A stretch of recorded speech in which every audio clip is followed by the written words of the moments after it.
Hello students, welcome to की पाठशाला। Question number 7 आपको कह रहा है ABCD is a rhombus, show that diagonal AC bisects angle A as well as angle C and diagonal BD bisect angle B as well as angle D।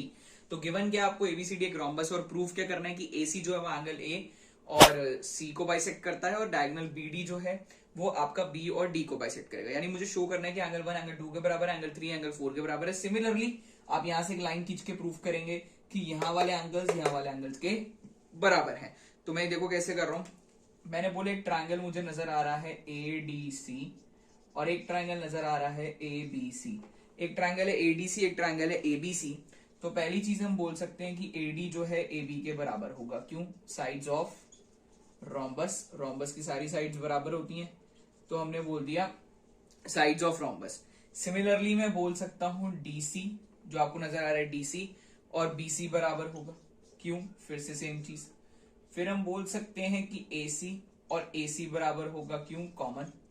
जैसे ही तीन चीजें हो गई हमने बोल दिया triangle ADC is congruent to ABC by SSS congruency rule. और जैसी SSS कॉन्ग्रुएंसी रूल से कॉन्ग्रुएंट हो गया, मैं देयरफॉर बोल सकता हूं एंगल 1 एंगल 2 के बराबर होगा, एंगल 3 एंगल 4 के बराबर होगा बाय CPCT। ये दोनों चीजें किससे प्रूव होगी? By CPCT। तो अगर एंगल 1 एंगल 2 के बराबर है तो मैं बोल सकता हूं AC ने एंगल A को बाइसेक्ट करा।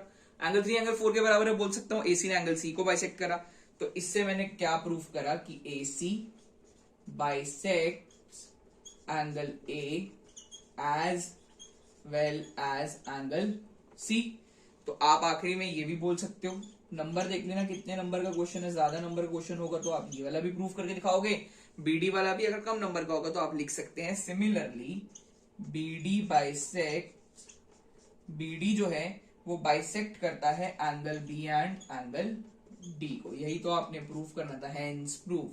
Now students, moving on to question number 8। चलिए स्टूडेंट्स, क्वेश्चन नंबर 8 कह रहे हैं ABCD is a rectangle in which diagonal AC bisects angle A as well as angle C, show that ABCD is a square and diagonal BD bisect angle B as well as angle D। तो अगर AC bisect कर रहा है angle A और angle C को, तो ये 1 और 4 बराबर होंगे। 1 और 4 वाला हिस्सा बराबर होगा और उधर से 2 और 3 वाला हिस्सा आपको इक्वल नजर आएगा। क्यों? क्योंकि क्वेश्चन ने आपको कहा है कि AC बाइसेक्ट कर रहा है एंगल A को और एंगल C को। हमने शो करना है ABCD स्क्वायर है फर्स्ट पार्ट के अंदर। तो देखिए हम लोगों को ये पता है कि ABCD एक रेक्टेंगल है और आपको पता है since every rectangle is a parallelogram. Her rectangle क्या होता है? एक पैरेललोग्राम होता है। तो ABCD भी एक पैरेललोग्राम होगा। ABCD is a parallelogram, ABCD एक पैरेललोग्राम होगा। और अगर ABCD पैरेललोग्राम है तो मैं कह सकता हूं कि AB पैरेलल हो गया CD के। अगर ABCD के पैरेलल है एंड AC क्या होगा? AC एक ट्रांसवर्सल होगी। ABCD के पैरेलल और AC एक अगर ट्रांसवर्सल है तो मैं कह सकता हूं देयरफॉर हम लोग क्या कह सकते हैं, ध्यान से देखिए बच्चों, क्या कह सकते हैं? हम ये बोल देंगे कि मैम एंगल 2 जो है, इससे ये बोला जा सकता है कि एंगल 2 एंगल 4 के बराबर होगा। क्यों बराबर होगा? Alternate angles.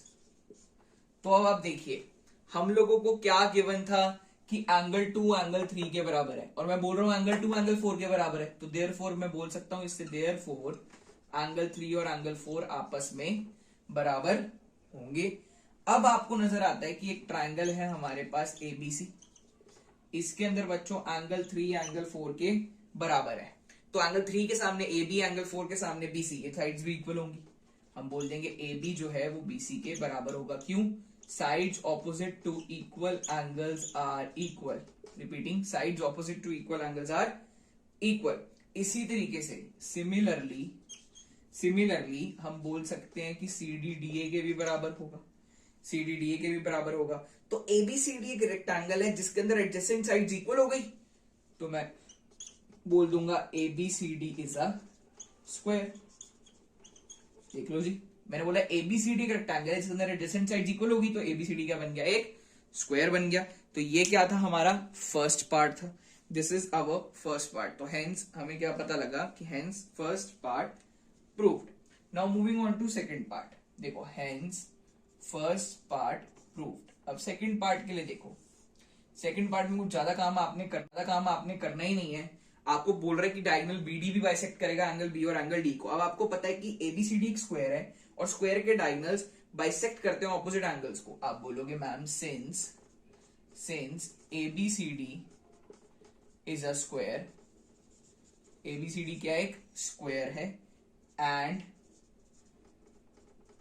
Diagonals of square bisect the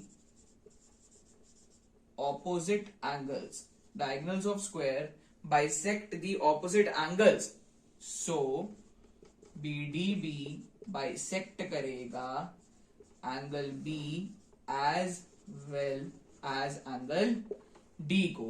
So students, this is your hence proof. So this is your question number 8। And अगर आपको वीडियो पसंद आई तो लाइक शेयर एंड सब्सक्राइब जरूर करें। Thank you students, bye bye.